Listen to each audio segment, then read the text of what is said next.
ఈరోజు మన వాక్యం ఏంటమ్మా? దేవుని అందరూ ఒకసారి చెప్పాలి. ఆ లైన్లోనే చెప్పండి. ఈరోజు మన సందేశం అందరూ చెప్పాలి. ఆ లైన్ మన సందేశం ఏంటండి? ఎందుకంటే మీ ఇంట్లో కొంతమంది మీకు చెప్పు ఉంటారు, వాళ్ళ దగ్గర సెల్ ఫోన్లు ఉంటాయి, చూసుకుంటారు, కానీ కుటుంబానికి చెప్పరు. అది తప్పే. ఇప్పుడు ఈ లైన్ లో చెప్పండి, సందేశం ఏంటి? చూడండి, ఇక్కడ అంటే అక్కడ కొంతమందికి తెలియలేదు, అంటే దేవుడు అంటే. ఇప్పుడు మీరు చెప్పండి, మీరు చెప్పండి, అందరూ ఒకసారి చెప్తారు. దేవుని చిన్న ప్రార్థన. పరిశుద్ధుడు అయిన తండ్రి, మంచి దేవుడు కనుక నీకు వందనాలు. ఈ దినమున ఆయన దేవుని కృప అనే సందేశం నువ్వు మాకు ఇచ్చి ఉన్నావు, మాట్లాడబోతూ ఉన్నావు. సందేశాన్ని మేము అర్థం చేసుకోవడానికి నీ కృపను మాకు అనుగ్రహించాలి. మహిమ ఘనత ప్రభావములు పొందాలి. యేసయ్య వారి దివ్యనామమును పెట్టి వేడుకొనుచు ప్రార్థిస్తున్నాం పరమ తండ్రి, ఆమేన్. హల్లెలూయా. ఓకే, కృప అంటే అమ్మ నువ్వు చెప్పాలి. కృప అంటే అర్హత లేని వారికి అర్హత ఇవ్వబడింది కృప. అది నేర్చుకున్నారు కనుక చక్కగా జ్ఞాపకం చేసుకుంటూ చెప్పి ఎందుకు చెప్తున్నాను? చెప్పింది కదా, అదే చెప్పు. అర్హత ఇవ్వడం. అమ్మ మీరు చెప్పండి, టీచర్ కూర్చొని చెప్పండి.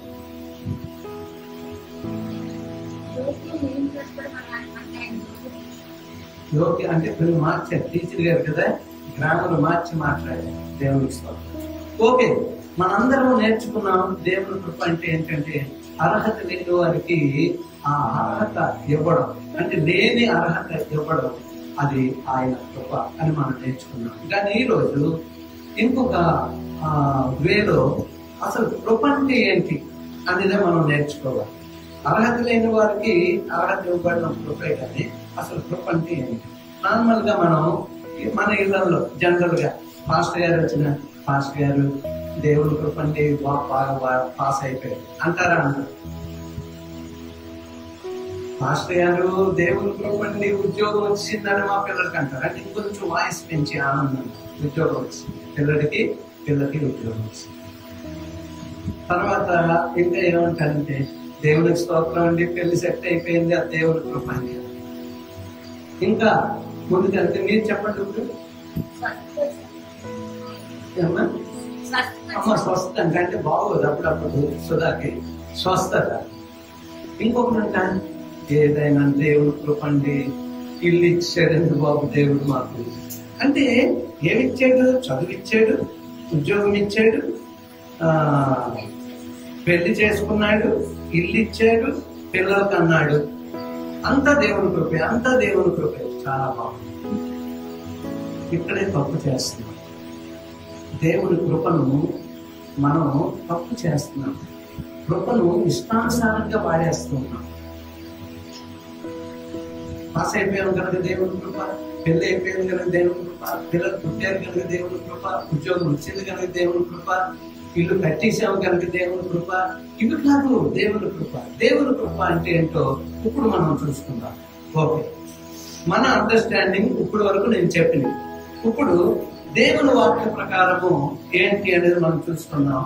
ఎఫెసీయులకు రాసిన పత్రిక 2వ అధ్యాయం 8వ వచనం. ఎఫెసీయులకు రాసిన పత్రిక 2వ అధ్యాయం 8వ వచనం.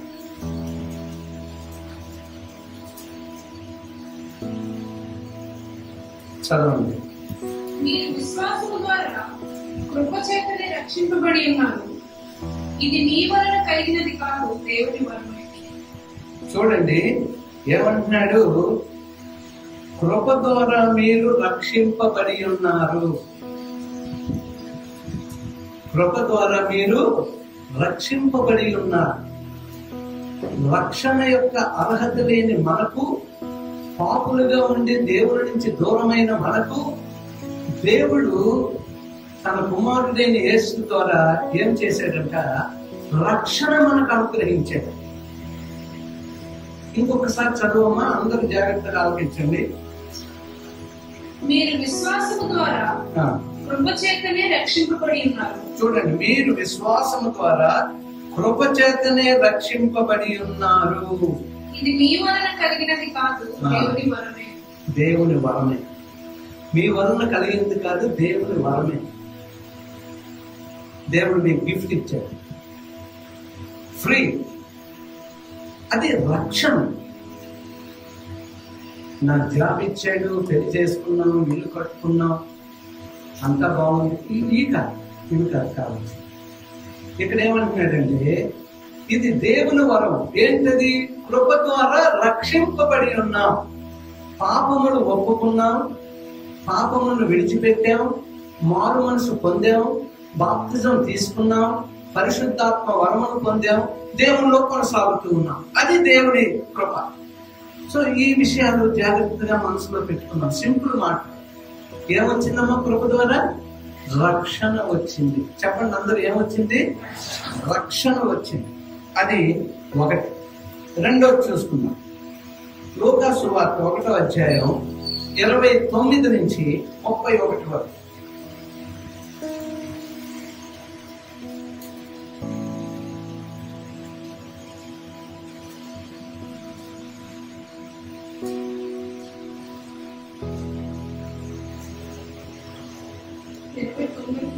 ఇరవై 29 నుంచి 31 వరకు. లూకా 1.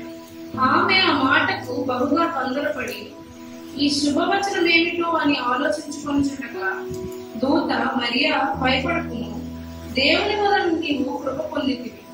ఇదిగో నీవు గర్భము ధరించి కుమారుని కని ఆయనకు యేసు అని పేరు పెట్టుదువు. ఇక్కడ మనం చూస్తూ ఉన్నప్పుడు, మరియా భయపడకు, దేవుని వలన నీవు కృప పొందితివి. దేవుని వలన కృప పొందితివి. అందుకే దేవుని కృప. దేవుని కృప ద్వారా రక్షణ పొందాము. ఇక్కడ దేవుని కృప ద్వారా ప్రభు అయిన యేసుక్రీస్తు జన్మ గురించి దేవదూత అక్కడికి వచ్చి, మరియా ఇది దేవుని వలన, దేవుని కృప వలన నీకు మరి ఒక కుమారుడు పుట్టబోతూ ఉన్నాడు. ఎంత చక్కగా దాన్ని స్వీకరించిందంటే మరి చాలా చక్కగా స్వీకరించింది. అప్పుడు మరియా క్రీస్తుని, అంటే క్రీస్తు ఎక్కడ జన్మించాడమ్మా? మరియమ్మ గర్భంలో నుంచి క్రీస్తు జన్మించాడు. గర్భంలో నుంచి క్రీస్తు జన్మించినప్పుడు లోకానికి మరియమ్మ క్రీస్తును పరిచయం చేసింది. ఎంత పెద్ద లోకానికి మరియమ్మ ఎవరినమ్మా పరిచయం చేసింది?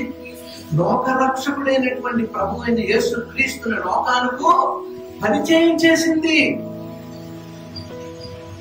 నీవు నేను మారు మనసు పొంది, నీవు నేను రక్షణ పొందినటువంటి మనలో క్రీస్తు జన్మించాడు. క్రీస్తు నేడు పుట్టెను, క్రీస్తు నేడు నాలో జన్మించెను. ప్రభు అయిన యేసు క్రీస్తు వారిని దేవుని కృప ద్వారా, పరిశుద్ధాత్మ ద్వారా గర్భమును ధరించి 9 నెలలు మోసి కని మరి ఈ లోకానికి యేసు క్రీస్తును పరిచయం చేసింది మరియమ్మ. మరి నీవు నేను ఈ లోకానికి యేసు క్రీస్తును పరిచయం చేస్తూ ఉన్నామా? లేకపోతే ఏ వ్యాపారంలో ఉన్నాము? ఏ వ్యాపారం? మన వ్యాపారం యేసు క్రీస్తును పరిచయం చేయాలి.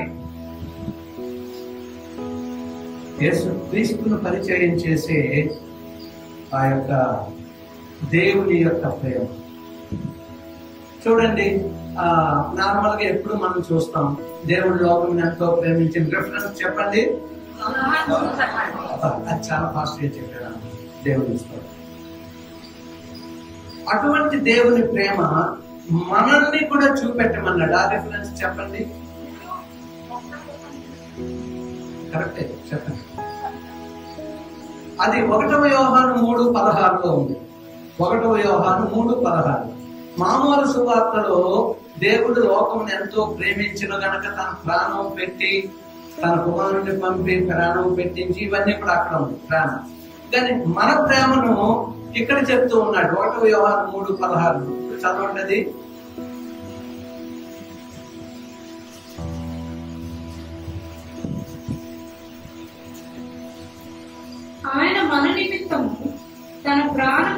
పెట్టెను గనుక, ఆయన మన నిమిత్తము తన ప్రాణం పెట్టెను గనుక, దీని వలన ప్రేమ ఎట్టిదని తెలుసుకొనుచున్నాము. దీని వలన ప్రేమ ఎట్టిదో అంటే ప్రాణము పెట్టినంతగా ఆ ప్రేమ. మనము కూడా సహోదరుల నిమిత్తము మన ప్రాణములను పెట్టబద్ధులమై ఉన్నాము. సహోదరుల నిమిత్తము మన ప్రాణము పెట్టబద్ధులమై ఉన్నాము. అంటే యేసుక్రీస్తుని లోకానికి పరిచయం చేసినప్పుడు సమస్యలు కష్టాలు వస్తాయి. సువార్తను అందించినప్పుడు పట్టబడతారు, ఏడవబడతారు, జైలులో పెట్టబడతారు. ఇవన్నీ మనం చూసాం. ఎందుకు పెట్టబడ్డారు అపోస్తలులు? ఎందుకు పెట్టబడ్డారు? సెయింట్ థామస్ జావలిన్లతో పొడిచి చంపేశారు. ఎందుకు ప్రాణం పోయింది అపోస్తలుడైన తోమాకి? మిగతా అపోస్తలులకు ఎందుకు పోయింది? ఎంతో మంది దైవజనులు ఈ లోకంలో ప్రాణం విడిచారు. అంటే వారు మటుకు వారు విడిచారు, ఇతరుల చేత చంపబడ్డారు, హతసాక్షులుగా మార్చబడ్డారు. ఎందుకంటే వారు క్రీస్తుని లోకానికి పరిచయం చేస్తారు. యేసయ్య కూడా లోకానికి పరిచయం చేయబడ్డాడు. మరియమ్మ గర్భంలో నుంచి వచ్చి లోక రక్షకుడుగా, యేసు క్రీస్తుగా. అలాగే తన శిష్యులను ఏర్పాటు చేసుకున్నాడు. ఇప్పుడు వరకు మన వరకు రక్షణ వచ్చింది. ఆ శిష్యుల నుంచి, ఆ శిష్యుల నుంచి, ఆ శిష్యుల నుంచి మన వరకు. ఇప్పుడు మన బాధ్యత ఏంటంటే లోకానికి క్రీస్తును ప్రకటించాలి. కానీ మనం మిగతా వ్యాపారాలు చేసేస్తాం. అసలు వ్యాపారం మర్చిపోయి మిగిలిన వ్యాపారాలు చేస్తున్నాం. అది మనకి మంచిది కాదు. మనం ఏ వ్యాపారంలో ఉండాలమ్మా? మీ వ్యాపారం ఏంటి? ఆత్మల రక్షణ మన వ్యాపారం. ఆత్మల రక్షణ మన వ్యాపారం. అందుచేత ప్రియమైనటువంటి వాళ్ళరా, క్రీస్తుని లోకానికి పరిచయం చేయడం అనేది చాలా ఇంపార్టెంట్. దాన్ని నేనేమంటానంటే లోకానికి పరిచయం చేయడము అంటే నార్మల్ గా బోర్న్ అగైన్ అంటే బిఏ అన అంటే రక్షణ పొందడం అంటే బోర్న్ అగైన్. ఏంటన్నది బిఏ. చదువు కూడా ఉంది బిఏ అంటే. బిఏ అంటే ఏం చదువు? అది అదే అంటే డిగ్రీ అని చెప్పండి. ఇంటర్ తర్వాత పాస్ అయ్యేది డిగ్రీ. అలాగే ఈ సిటిహెచ్ అంటే 8వ తరగతి చదివిన వాళ్ళకి, డిటిహెచ్ అంటే 10వ తరగతి చదివిన వాళ్ళకి, ఇంటర్ చదివిన తర్వాత బిటిహెచ్ 3 years చేయాలి. అంటే ఇదంతా థియాలజీ. తర్వాత ఎంటిహెచ్ చేయాలి, తర్వాత డిడి చేయాలి. అందుకు దేవుని ప్రేమను లోకానికి పరిచయం చేయడం అనేది, మీరు ఒక చదువును చదివారు చెప్పండి. ఆ చదువు పేరు చాలా ఫాస్ట్ గా చెప్పారమ్మా. అంత ఈజీగా మీరు చెప్తే నేను అడుగుతాను, చెప్పండి. యేసుక్రీస్తును లోకానికి పరిచయం చేసే స్థితి మనలో ఉన్నప్పుడు we did a PhD. ఏం చేసామండి? మనం PhD చేసినట్టు. బోర్న్ అగైన్ డిగ్రీ నీకు వచ్చింది రక్షణ పొందినప్పుడు. చదువు లేనప్పటికీ రక్షణ నీకు వచ్చింది. నీకు ఒక డిగ్రీ దేవుడు ఇచ్చాడు. ఆ డిగ్రీని పట్టుకొని ప్రభువుని లోకానికి పరిచయం చేయడం PhD. ఎంత ధన్యుడు మనం. అదే కృపని. దేవుని యొక్క రక్షణను మనము ప్రచురించడం అంటే ఎంత గొప్ప విషయం. ఎవరికైనా ఉన్నది? చదువుకున్న వారికి, గొప్ప గొప్ప డిగ్రీలు కలిగిన వారికి, ధనవంతులకి యేసుక్రీస్తును లోకానికి పరిచయం చేయలేరు. వారికే తెలియదు యేసుక్రీస్తు రక్షణ.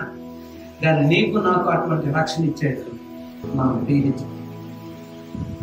అప్పుడప్పుడు నాయుడు గారితో మాట్లాడుతున్నప్పుడు, ఇంకొంతమందితో మాట్లాడుతూ ఉన్నప్పుడు ఎంత సంతోషం అంటే, మా నాన్నగారిని చూసినప్పుడు కూడా నాకు సంతోషం. వాళ్ళు చదివింది 3, 4, 5. 3, 4, 5 చదివిన వాళ్ళు వాళ్ళ లెక్కల ముందు వీఆర్ నథింగ్. దేవుడు ఆ జ్ఞానం ఇచ్చేటప్పుడు అది. లేకపోతే ఇప్పుడు కంప్యూటర్లు లేవు. మామిడి చెట్టు దగ్గర నించొని 10, 20 తేడాతో ఆ చెట్టుకి ఎన్ని ఉన్నాయో వాళ్ళు చెప్పేవారు. అలాగే వారు కొనుక్కునేవారు. తోటలు కొనే ముందు తినకొనేది. ప్రతి చెట్టు దగ్గరికి వెళ్ళి లెక్క పెట్టి ఎంత ప్రాఫిట్ నాకు వస్తుంది కనుక ఇది నేను కొనవచ్చు అనుకుని వాళ్ళు లెక్క పెట్టారు. రిలీలను చూడండి, వాళ్ళు తినే డబ్బులు ఇచ్చేసి లేకపోతే తోట కొనేది. వాళ్ళు ముందే చూస్తారు ఒక్కొక్క చెట్టు. ఓకే, ఎంత రాబడి వస్తుంది, సగం పోయినా ఇంకెంత రాబడి వస్తుంది, అందుకే ఇందుకే పొందాలి. నాకు మేస్త్రి గారిని చూసినా ఇంకెవరిని చూసినా కొంతమంది వాళ్ళు చదువు లేనప్పటికీ దేవుడు వాళ్ళకి దేవుడు ప్రేమను పెట్టాడు, రక్షణ ఇచ్చాడు. ఎంత చక్కగా వాళ్ళు ఆపరేట్ చేస్తున్నారంటే ఫోన్లు మన పేర్లు ఎలా ఫీల్ చేస్తున్నారు, ఎలాగా నాకు ఆశ్చర్యం వేసేస్తా ఉంటుంది అన్నమాట. ఎప్పుడెప్పుడు ఎవరెవరో పేర్లు ఎలాగ వాళ్ళకి జ్ఞాపకం ఉంటాయో. ఇప్పుడు నేను కూడా చదువుకున్న ఉండి వెతుక్కుంటూ ఉంటాను, అందరిని అడుగుతూ ఉంటాను, ఇది ఎలాగే ఇది ఎలాగే ఇది ఎలా. వారిని చూసినప్పుడు ఆశ్చర్యం ఏంటంటే వారు ఆ యొక్క వ్యాపారంలో ధ్యానం, అలాగే వారు దేవుని గురించి మాట్లాడుతున్నప్పుడు ఆ ధ్యానం, మంచి మంచి విషయాలు వారు మాట్లాడుతూ ఉన్నారు. అంటే ఎంతగా వారు తీసుకోకపోతే ఆ పిహెచ్డి వారు మనకు చెప్పగలుగుతారు. అందుచేత ప్రియమైనటువంటి వాళ్ళు మొట్టమొదటిది ఏంటో తెలుసా? పాపమును ఒప్పుకొని విడిచిపెట్టి మానసు పొందడం అనేది రక్షణ. దేవుని కృప ద్వారా రక్షణ మనకి వచ్చింది. రెండవది మనం ఏమి నేర్చుకున్నామంటే మరియమ్మ లోకానికి యేసయ్యను పరిచయం చేసింది. అలాగే మనకు కూడా మన యేసుని, మనలో ఉన్న యేసుని మనం లోకానికి పరిచయం చేయాలి. అది దేవుని మహాకృప. పరిచయం చేయడం అంటే ఆయన కొరకు మనం ప్రాణం పెట్టాలి. ఉత్తరాట్లకే మనం ప్రాణం పెట్టుకోవాలి. ఎందుకంటే ఆయన కొరకు మనం చనిపోతే పరలోకానికి వెళ్తాం. ఎవరైనా మనం చంపేసిన అలాగే పాపం దొరలు ఇక్కడికి వచ్చి వారి జీవితాలు వదిలిపెట్టి, వారి ఇల్లు వదిలిపెట్టి, వారి యొక్క అట్మాస్ఫియర్, వారి వాతావరణం వదిలిపెట్టి ఎక్కడికి వచ్చి ఏది పడక, తిండి పడదు, ఏది పడదు, అవన్నీ నేర్చుకొని వారు చిత్రహింసలకు లోనై మంచి చేశారు. ఆ మంచి గురించి వారు చనిపోయారు. ఎవరైతే ఒరిస్సాలో చనిపోయారు ఎక్కడ జ్ఞాపకం ఉంది? అలాంటి జ్ఞాపకం ఉంది. గ్రహం స్టేన్స్ అని జ్ఞాపకం లేదు. మరి తప్పని ఎందుకు చెప్పరు? ఎందుకంటే అవసరం లేదు. లోకం మర్చిపోయింది, మనం మర్చిపోయింది. ఆ ప్రాణం పెట్టి హతసాక్షులైంది. మూడో దానికి వెళ్దాం. కొలస్సీ 4వ అధ్యాయం 6వ వచనం చూద్దాం.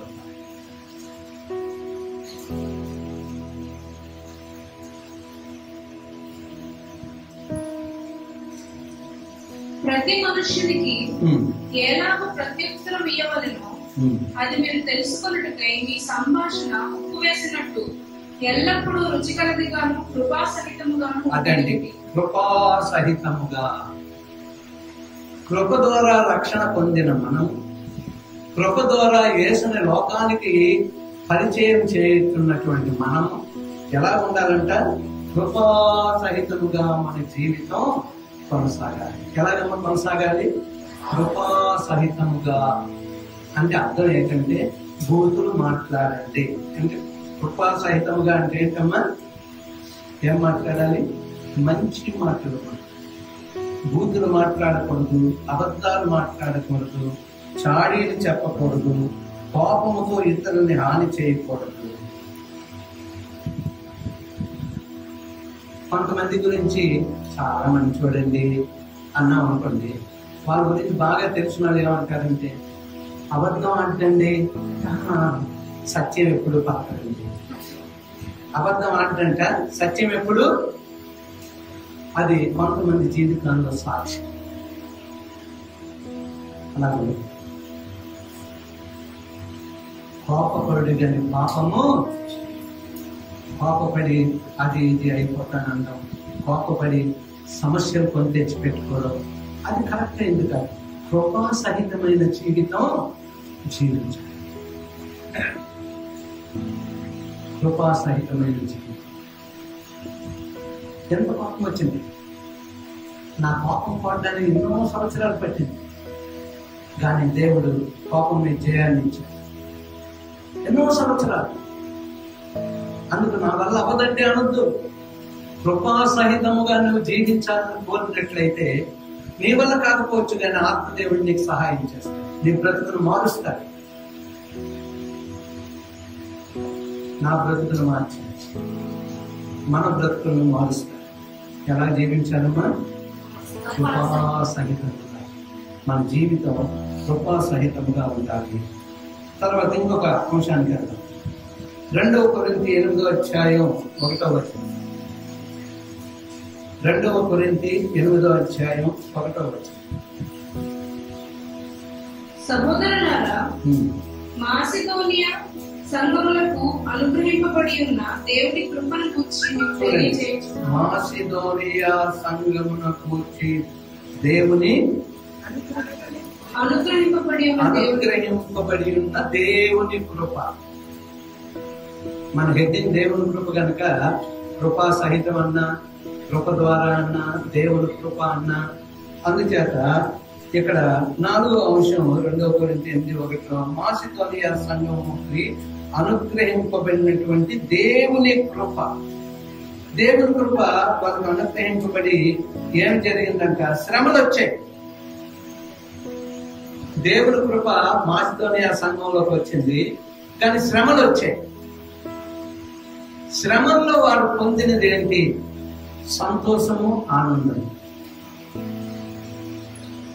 సంతోషము, ఆనందం. ఎందుకు వాళ్ళలో సంతోషం, ఆనందం వచ్చింది? దేవుని కృప. మాసిదోనియా సంఘాలకు అనుగ్రహింపబడినది దేవుని కృప. సో ప్రియమైనటువంటి వాళ్ళరా, ఇంకా మనం ఒక మాట నేను చెప్తే మీకు అర్థమవుతుంది. దేవుని కృప అంటే ఏంటి అనేది మనకు అర్థమవుతుంది. మీరందరూ పిల్లలు, యవనస్తులు, అందరూ ఒకసారి లేచి నిలబడండి. యవనస్తులు అందరూ చదువుకుంటున్నారు, చదువు అయిపోయినటువంటి వారు కదా, చదువుకుంటున్నటువంటి చాలా మంది ఉన్నారు, కూర్చుంటారు. మీరు ప్రాంతానికి వెళ్ళినప్పుడు పాస్టర్ గారి దగ్గరికి కానీ, పెద్దల దగ్గరికి కానీ, సెల్ లీడర్స్ దగ్గరికి కానీ, తల్లిదండ్రుల దగ్గరికి కానీ, మేము పాస్ అయ్యేలాగా ప్రార్థన చేయండి పాస్టర్ గారు ఏమంటారండి?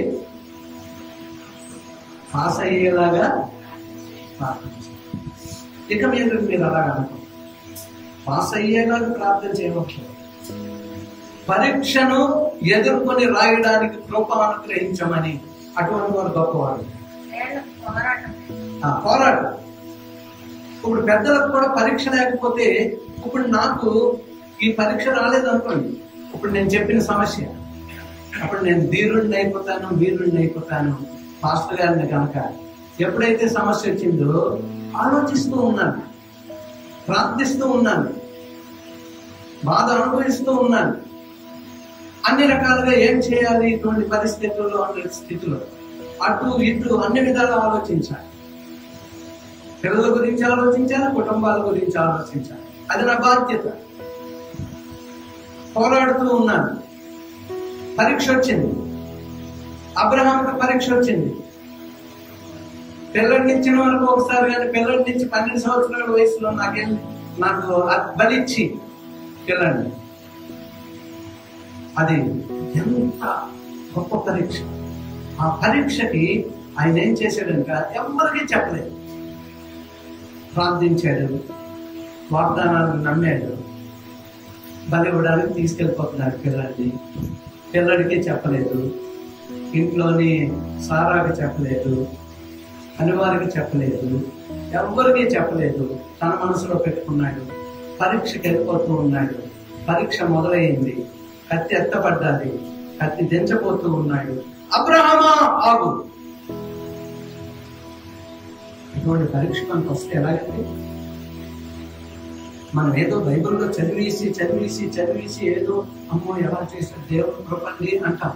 కానీ అటువంటి సమస్య మనకు వస్తే అంచేత మన పిల్లలు ఎలా ఉండాలి అంటే, డాడీ పరీక్షలను ఎదుర్కొని చక్కగా రాసేయాలని నాకు ప్రార్థన. అలాగే ఎప్పుడైతే అంటారో మీరు చక్కగా చదువుకోగలుగుతారు, చక్కగా రాయగలుగుతారు, చక్కగా వర్దిల్లగలుగుతారు. ఇక మీద ఆ పట్టుదల ఉండాలి. అలాగే విశ్వాసులమైనటువంటి మనము కూడా అన్ని పరీక్షలని ఎదుర్కోవడానికి మనం సిద్ధంగా ఉండాలి. వీరేం చేశారంట? మాసిదోనియా సంఘస్థులు, వారికి అనుగ్రహింపబడింది ఏంటంట? దేవుని కృప.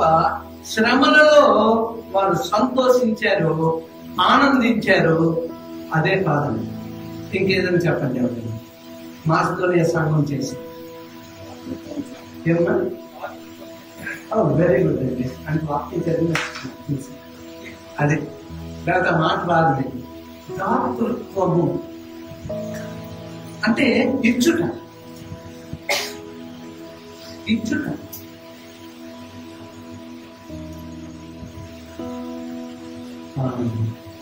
ఏ దైవజనుడు గురించో కానీ చెప్పారు. ఆ దైవజనుడు 11 మంది అన్నదమ్ములంట. అది ఎవరండి? ఎవరి గురించి? అందరూ మీరు చదివే ఉంటారా? ఏమన్నా? జాన్ వెస్లీ 11 మంది అన్నదమ్ములు, లేదా అన్నదమ్ములు చెల్లెళ్ళు మొత్తం మీద. అప్పుడు ఆ తల్లి అంట వారికి నేర్పింది ఏంటో తెలుసండి? తన మోకాల మీద వాక్యం చదువుతూ పిల్లలను వాక్యం చదివేదిగా చేసింది. తన మోకాల మీద ప్రార్థిస్తూ పిల్లలను ప్రార్థించే దిశలో నడిపించింది. పిల్లలు చూసుకుంటుండగా దేవునికి ఇచ్చుట కూడా నేర్పింది. వాళ్ళని దేవుడు గొప్పవారిని చేశారు. మన పిల్లలకు మనం నేర్పవలసింది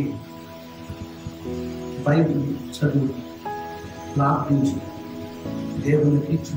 చిన్ననాటి నుంచి ఎప్పుడు వరకు కొడతాం. ఈ దినం నేను నేను చెప్తూ ఉన్నాను, ఆర్థిక పరిస్థితులు అనేకం ఉన్నాయి. ఈ చర్చ గురించి 42 లక్షలు, పెళ్లిళ్ళ దగ్గర 18 లక్షలు, అంటే మొత్తం 60 లక్షలు. 60 లక్షల రూపాయలు పైసా లేకుండా వడ్డీకి తెచ్చి కార్యక్రమాలు చేసిన తర్వాత బాధపడలేదు. ఎందుకంటే ఇది ఆయన పని. ఏనాడు చింతించలేదు. ఎవరికైనా ఇవ్వాల్సింది టైంకి ఇవ్వడానికి దేవుడు కృప చేశాడు. చేస్తూనే ఉన్నాడు. ఒక్కొక్కటి ఎన్నోసార్లు చెప్పాను, ఇచ్చుట నేను నేర్చుకున్నాను, దేవుడు నాకు ఇచ్చుట నేను చూసి ఉన్నాను.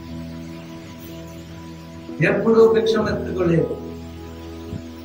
చాలా మంది సేవకులు ఇప్పుడు కూడా మేము పేద సేవకులు ఆ మాట అనుకుంటాం. పేద సేవకులు ఇచ్చుట అంటే దేవుని యొక్క కృప ఎలా ఉంటుంది అంటే మన పిల్లలకు మనం నేర్పాలి. ఏమి మనం మన పిల్లలకు నేర్పుతున్నాం? చాలా సార్లు నేను చెప్పాను, మా పాస్టర్ గారు మొట్టమొదటి సంఘానికి వెళ్ళాము. ఆ పాస్టర్ గారు ప్రార్థన చేస్తా ఉంటే కిటికీలో నుంచి వెళ్ళిపోతుంది, వాళ్ళ దయ్యాలు ఉంటే అక్కడే పడిపోయేవారు.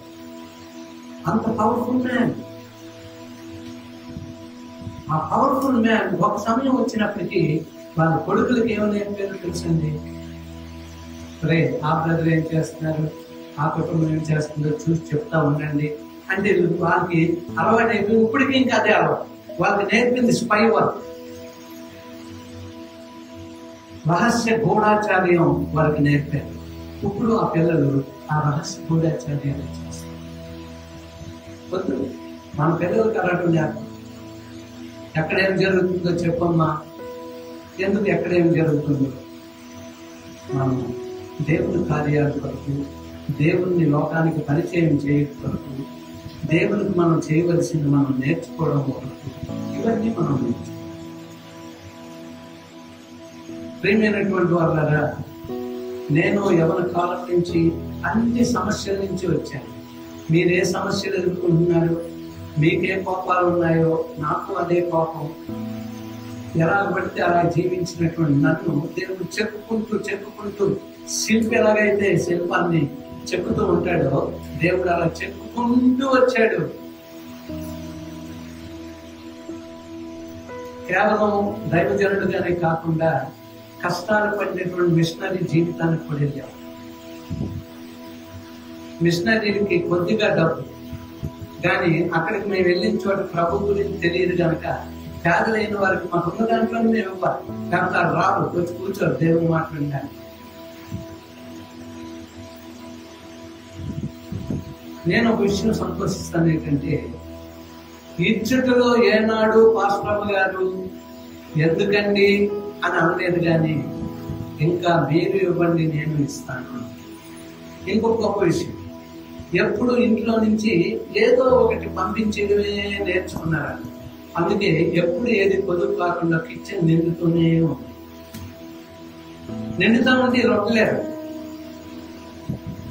వీళ్ళు ప్లాస్టిక్ బ్యాగులు, చిన్న బాటిళ్ళు, మంచి బాటిల్ దాచుకొని ఇచ్చుట్లో ఉన్న ఆనందం. ఒక పచ్చడి ఎక్కడి నుంచో వచ్చింది, లేదా ఇంకేదో పళ్ళు ఎక్కడి నుంచో వచ్చాయి, ఓ చింతపండు ఎక్కడి నుంచో వచ్చింది. ఎంత తొందరగా మందు ఉంచుకొని మిగతా అన్ని పంచివ్వాలి. ఎంత మంచిదండి, ఎంత సంతోషం, ఎంత ఆనందం దాంట్లో. ఇద్దరికి ఇచ్చుట్లో ఉన్న ఆనందం ఎంత అంతటా. అది దేవుడికి ఇచ్చినప్పుడు అందరికి ఇవ్వడానికి, దేవుడికి ప్రతి చిన్న దాంట్లో ఇవ్వడానికి. సో ప్రియమైన వల్ల మనకి మాసిదోనియా గురించి అయిపోయింది. ఇప్పుడు ఇంకొక మాట చూసుకుందాం. అపోస్తలుల కార్యం 4వ అధ్యాయం 33వ వచనం.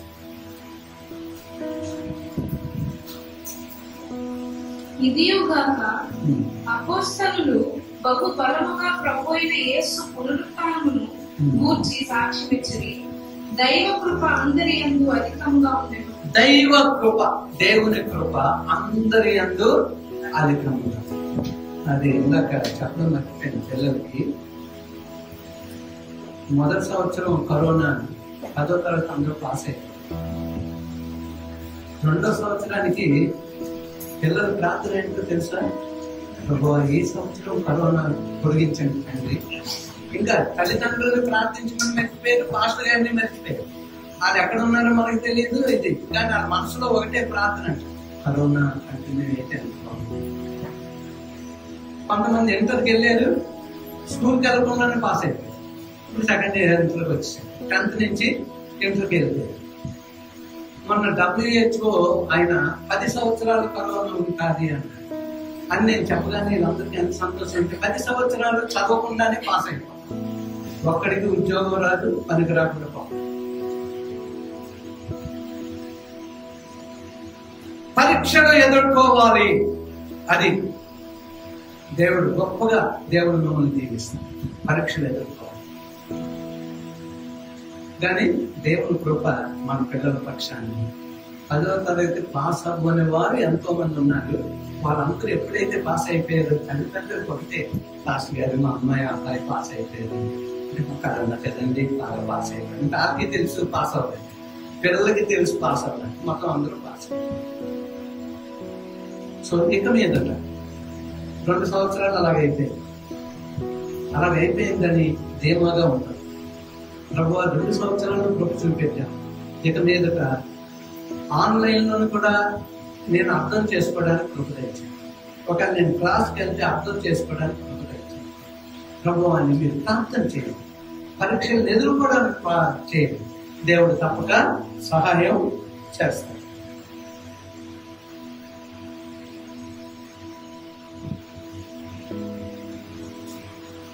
ఇక్కడ మనం చూస్తూ ఉన్నప్పుడు దైవ కృప అందరి మీద అధికముగా ఉన్నది అన్నటువంటి మాట. అంటే అధికముగా ఉండి ఏం చేశారంట, దేవుని కొరకు సాక్ష్యం ఇచ్చారంట. వాని అక్కరల కొలది వారు తీర్చారు. వాని అక్కరలు అంటే ఎక్కువ ఉన్నటువంటి వారు అపోస్తలుల దగ్గర మనం తీసుకొచ్చి ఇచ్చేసి లేని వారికి ఇవ్వండి అన్నది. ఉన్నవారు దీవించారు, లేని వారు పోషింపబడ్డారు. ఎప్పుడైతే దేవుని కృప అధికమైపోయిందో అందరూ సమిష్టిగా ఆనందించారు. అంటే అందరూ కలిసి కట్టుగా ఉన్నవారు తిన్నారు, లేని వారు తిన్నారు. దేవుని కృప అధికమైపోవడం ద్వారా అక్కడ ఏం జరిగింది అంటే, చాలా చక్కగా వారు ఏది కొరత లేకుండా వారు జీవించగలిగారు. అక్కర కొద్ది పంచిపెట్టడం మొదలు పెట్టారు, సేవ కొరకు. అందుచేత మనమే కాకుండా అందరి కోసం కూడా మనము జీవించాలి. కలిగి ఉన్న దాంట్లోనే అందరి కొరకు. ఒకటి నాకు సంతోషం ఏంటంటే, మన ఇంట్లో చేస్తున్న పని ఎవరికైనా ఏదైనా ఇచ్చినప్పుడు వారు ఫోటో తీయలేదు, దేవుని ఇస్తాం. ఇప్పుడు యూట్యూబ్లో వాట్సాప్లో చూస్తే పాస్టర్ గారి ఒక్కొక్కలోని కందిపప్పు, పెసరపప్పు, ఇది కొంచెం ఏదో చుట్టూ పెట్టి దాన్ని ఫోటోలు తీసి తర్వాత అందరికి పాస్టర్ గారు ఇస్తా ఉంటే ఫోటో అందరికి ఇప్పుడు దీన్ని నిన్నంతా కూర్చున్న 3000-4000 ఫోటోలు వాట్సాప్, ఇంకా దేంట్లో ఇవన్నీ కూడా అలాగ వచ్చేసి ఫోటోలు తీసుకోవాల్సి వస్తుంది. ఏంటి ఫోటో అంటే వాక్పల్లి పాస్టర్ గారు కూడా, బాబు అక్కడ మీ ఇల్లు ఫోటో తీసి పంపంటారా అంటే మేడ 4, ఇసుక 4, ఒక తలుపే 4, మీద నింటలు 4. ఇప్పుడు అది రూమా తెలియదు, ఏమీ తెలియదు. ఎప్పుడైనా మీరు ఫోటోలు తీస్తే చక్కగా అప్పుడు నేను ఎవరు మన రామమూర్తి గారికి చెప్పాను, JVR గారు, మీరు తీయండి. అప్పుడు ఆయన చక్కగా ఇది రూము, ఇది హాలు అని చెప్పి చక్కగా ఇచ్చేస్తే వీళ్ళందరూ కూడా చూశారు, చాలా బాగుంది. అందుకు ఫోటోలు తీసినప్పుడు కూడా అవసరం లేదు తీయదు, ఒకటి రెండు ఒక్కొక్క విషయం, అంతేగాని అలా తీసుకొని వెళ్ళిపోయి అందరికీ పంపించేయడం అనేది నేర్చుకోవచ్చు. నాకు వినయాన్ని బట్టి సంతోషం ఏంటంటే నాకు తన దగ్గర ఎన్ని ఉంటాయి అలా దాచుకుంటాడు తెలియదు, కానీ అవసరాన్ని బట్టి ఒకటి రెండు అందుకు ఒక్కొక్కసారి నాకు తన్నే అడగబుద్ధి చేస్తుంది అనుకోండి. సో అలాగే మనం క్రమంగా ఉండాలి ప్రతి విషయంలో. ఇలాంటి విషయాల్లో కదా మిగతా విషయాల్లో మనం సమిష్టిగా జీవించడానికి మనం కలిగి ఉన్న దాంట్లో కొంత ఇతరులకు ఇవ్వడం నేర్చుకోవాలి. మాసిదోనియా దేవుడు అటువంటి కృపను అనుగ్రహించుకున్నాడు. ఓకే, ఇప్పుడు ఇంకో దానికి వెళ్దాం. 2 కొరింథీ 9వ అధ్యాయం 13-15 వచనాలు.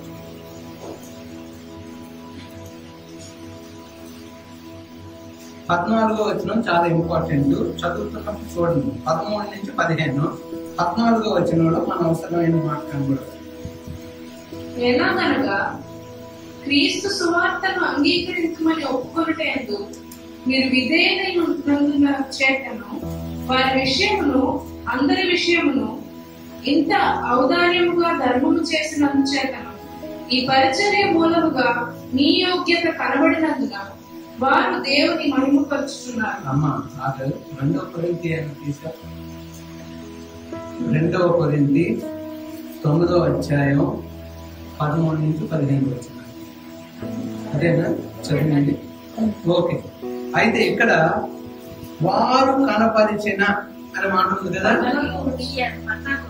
మరియు మీ ఎడల దేవుడు కనపరిచిన అత్యధికమైన కృపను చూసి అది నాకు అది కావాల్సిందంటే దేవుడు కనపరిచిన అత్యధికమైన కృప. దేవుడు కనపరిచిన అత్యధికమైనటువంటి కృప. చదవమ్మా 15 వచనం. మరియు మీ ఎడల దేవుడు కనపరిచిన అత్యధికమైన కృపను చూచి వారు మీ నిమిత్తమైన ప్రార్థన చేయొచ్చు మిమ్మును చూడాలనని ఎక్కువ కోరిక కలవారై ఉన్నారు. సత్యము కానీ ఆయన వరమును గూర్చి దేవుడికి స్తోత్రం. అంటే అత్యధికమైనటువంటి కృప పొందినటువంటి వారు ఒకరికొకరు ప్రార్థిస్తూ ఎప్పుడు వారిని చూడాలా అని ఆశ కలిగి ఉన్నారు. ఎప్పుడు వారిని చూడాలా అని ఆశ కలిగి ఉన్నారు. సో ప్రియమైనటువంటి వాళ్ళ దేవుడు కనపరిచిన అత్యధికమైన కృప అంటే మనం స్టెప్ బై స్టెప్ ఎదగాలి. ఆ ఎదుగుదలలో ఏమవుతుందంటే ప్రతి కుటుంబం గురించి ప్రార్థన చేయడం మొదలు పెడతామంట. ఎప్పుడు వారిని కలుసుకుందామా అని చూస్తాం. ఇప్పుడు మన చర్చకు వచ్చినప్పుడు ఎవరు మట్టుకారు అలా వచ్చారు, ఏదైనా పని ఉంటే ఎలా ఉన్నారు, ఏంటండి మీ ఇంట్లో నేను వద్దాం అనుకున్నాను, మీరు వస్తానన్నా కాలేదా అని వెళ్ళిపోవడమే కానీ ఒకరినొకరు చూసి క్రైస్తవులు చెప్పుకుంటున్నారా?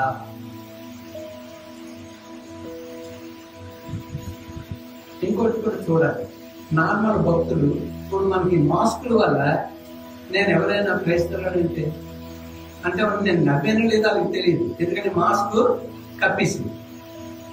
ఈసారి మనం ఏం చేయాలంటే పెద్దలు కనబడినా దైవజనులు కనబడినా ఒకసారి ఇలా అందాం. అంటే మనకి ఎలాగే ఉన్నాయి కనుక నవ్వేదో లేదో మనకు అవసరం లేదు. ఇలాగని మనం ఒకరినొకరు గౌరవించుకుంటూ వందనాలు చెప్పుకుంటూ వెళ్తున్నప్పుడు కూడా ఒక నవ్వు నవ్వేసి ఎందుకు వస్తాను. నవ్వు అంటే పలకరింపు అంతే. పలకరించాలి అని కాదు, ఎలా ఉన్నారు అని కాదు. నవ్వు నవ్వేరు అంటే మీరు పలకరించినట్టు. సో అలాగా సంతోషంగా ఈ కుటుంబం ఒకరినొకరు చూసి నవ్వుకుంటూ అవసరమైతే పలకరిస్తూ ఉండాలి. సో ఆ రీతిగా దేవుల్లో ఎదిగేవారిగా మనం ఉండాలి. ఇప్పుడు ఇంకొక దానికి వెళ్దాం. రోమీయులకు రాసిన పత్రిక 5వ అధ్యాయం 2వ వచనం. మరియు ఆయన ద్వారా మనము విశ్వాసం వలన ఈ కృపయందు ప్రవేశము గలవారమై అందులో నిలిచి ఉండి దేవుని మహిమను కూర్చిన నిరీక్షణను బట్టి అతిశయపడుచున్నాము. మనం దేనిని బట్టి అతిశయపడుచున్నాము? విశ్వాసము ద్వారా దేవుని మహిమను కనపరచును దానిని బట్టి. ఆ కృప అంట దేవుని మహిమను కనపరిచే వారిగా మనం చేస్తాం. దేవుని కృప దేవుని మహిమను కనపరిచేవారు. ఇందాక దేవుని కృప క్రీస్తును పరిచయం చేసేవారు. ఇప్పుడు దేవుని కృప దేవుని మహిమ పరిచేవారు. నాకు తోడై ఉన్నాడు. ఇంకొక మాట వస్తుంది 1 Corinthians 15:10. నేనేమై ఉన్నాను అయినను నేనేమై ఉన్నాను అది దేవుని కృప వలననే అయ్యున్నాను. అంటే మన నిరీక్షణ అంట ఎలా ఉందంట, నేనేమై ఉన్నాను అది దేవుని కృపను బట్టే అయ్యున్నాను చెప్తూ, నాకు తోడై ఉన్న దేవుని కృప, నాకు తోడై ఉన్న దేవుని కృప. ప్రయాసపడినది నేను కాదు, నాకు తోడై ఉన్న దేవుని కృప. మనమంట దేవుని కృప పరీక్షల కొరకు వెళ్తున్నాం. దేవుని కృప కావాలి పరీక్షను ఎదుర్కోవడానికి, దేవుని కృప కావాలి పరీక్షల్లో విజయం పొందడానికి, దేవుని కృప కావాలి. అందుచేత మనమంట నాకు తోడై ఉన్న దేవుని కృప, నిత్యము ఆ కృప మనతో ఉండాలి. అప్పుడు చక్కగా మనం దేవుణ్ణి కనపరచగలం. సో ప్రియమైనటువంటి వాళ్ళారా, సో మొట్టమొదటి నేను ఒక సమస్య చెప్పాను. ఆ సమస్య మనకి ఎలా ఉండాలంట, ఒక స్టెప్ దేవుళ్ళు బలవంతుడిగా ఎదిగేదిగా ఉండాలి. సమస్యలు మన దగ్గరకు వచ్చినప్పుడు మనం అంట ఒక స్టెప్ ఎదిగే దిశలో ఉండాలి. బలం తెచ్చుకోవాలి. సమస్య వచ్చింది సంతోషించాలి, శ్రమలు వచ్చాయి ఆనందించాలి. అది క్రైస్తవ జీవితం. యేసయ్య ఆ జీవితంలోనే కొనసాగినట్టుగా మనం తెలుసు. చూడండి 2వ తిమోతి 2వ అధ్యాయం 1వ వచనం. 2వ తిమోతి 2వ అధ్యాయం 1వ వచనం. నా కుమారుడా క్రీస్తు యేసునందున్న కృప చేత బలవంతుడవు కమ్ము. నా కుమారుడా క్రీస్తు యేసునందు కృప చేత బలవంతుడవు కమ్ము. చివరికి ఏమంటున్నాడు? కృప ద్వారా ఏం చేయాలంట? అందరిలో పెట్టి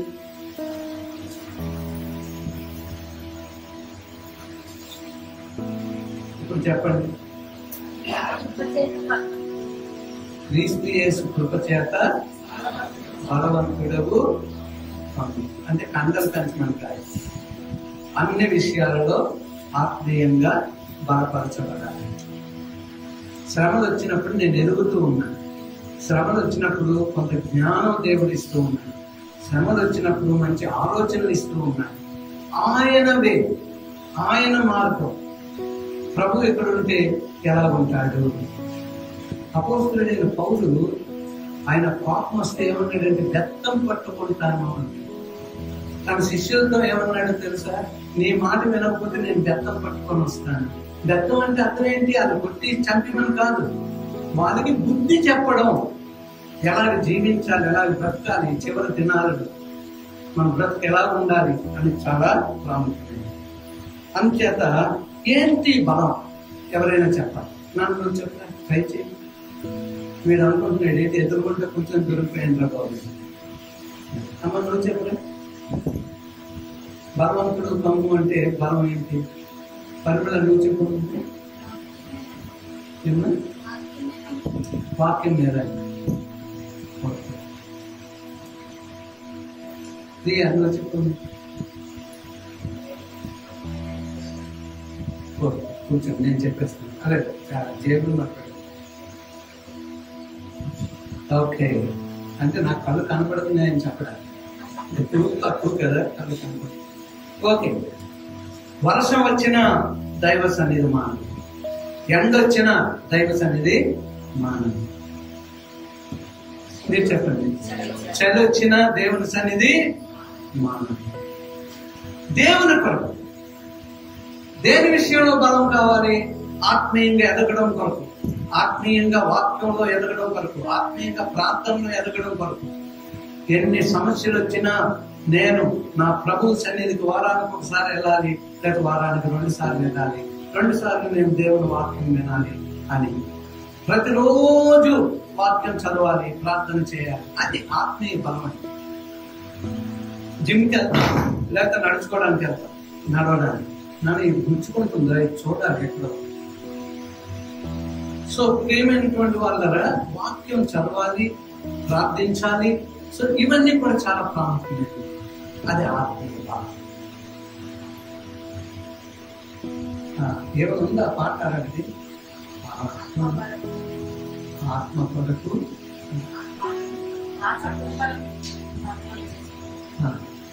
ఆత్మదేవుడా ఆరాధింతు, ఆత్మతో నిన్నే పరిశుద్ధాత్ముడా శక్తితో నన్ను నింపుము, నీకై మండుచుండెదను.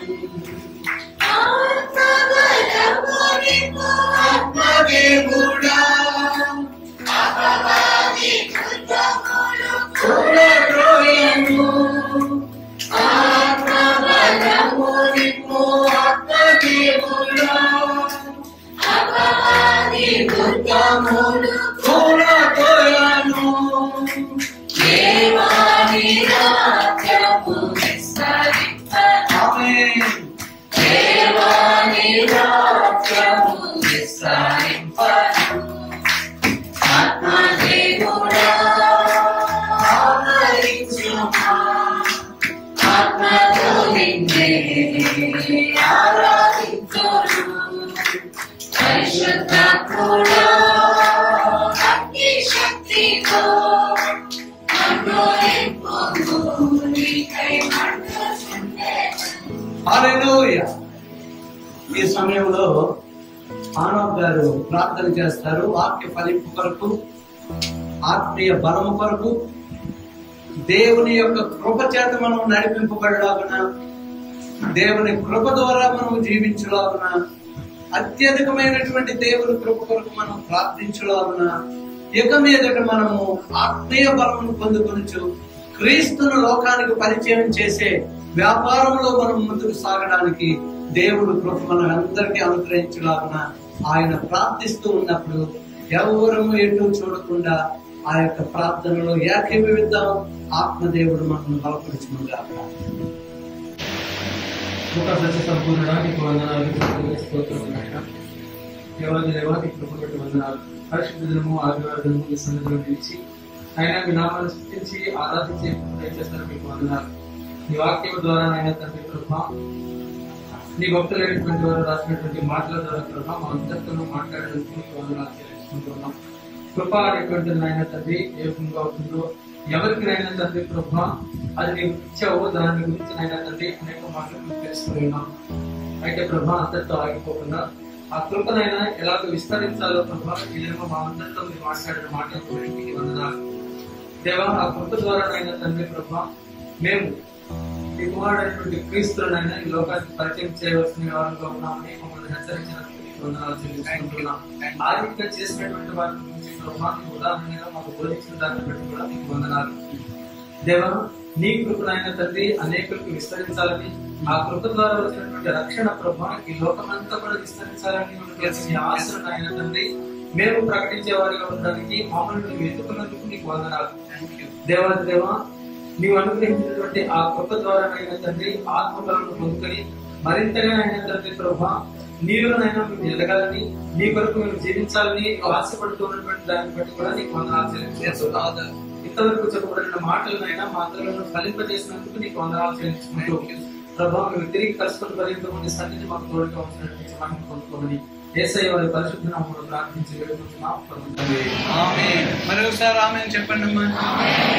దేవుని యొక్క అత్యధికమైనటువంటి కృప మనల్ని వెంబడిస్తూ మనల్ని బలపరుస్తూ ఇక మీదట ఆయన రాకడికి దేవుని పిల్లలమైన మనం ఏ రీతిగా జీవించాలి, ఆయన కుటుంబాలైనటువంటి మనం ఏ రీతిగా జీవించాలి అని ఇంకా ఎక్కువ దేవుని కృప కొరకు ప్రార్థించే వారముగా, కృపలో జీవించే వారముగా, కృప విస్తరింపబడి ఆయన్ని లోకానికి పరిచయం చేసేవారుగా దేవుడు మనల్ని చేయబోతున్నాడు. నమ్మిన మనం చేతుల మీదకి దేవుని స్తుతించుకుందాం. హల్లెలూయా, హల్లెలూయా, హల్లెలూయా. యేసు రక్తమే చే, శిలువ రక్తమే చే. ప్రభు యేసు నామమునకు సంపూర్ణమైన విజయం కలుగుతుందా. ఆమేన్. నా ప్రాణమా యెహోవాను సన్నుతించుము, నా అంతరంగమున్న సమస్తం ఆయన పరిశుద్ధ నామమును సన్నుతించుము. నా ప్రాణమా యెహోవాను సన్నుతించుము, ఆయన చేసిన ఉపకారములలో దేనిని మరొకము. ఆమేన్. పరమ తండ్రి అయిన దేవుని ప్రేమ, కుమారుడైన యేసుక్రీస్తు వారి కృప, పరిశుద్ధాత్మ దేవుని యొక్క దివ్య సన్నిధి సహవాసము కూడి ఉన్న మనకును రాలేని వారికి సమస్తమును ప్రపంచంలో ఉన్నటువంటి తన బిడ్డలైన వారందరికీ సార్వత్రిక సంఘములకు తోడుగా ఉండి నడిపించి బలపరిచి కాపాడును గాక. ఆమేన్. హల్లెలూయా.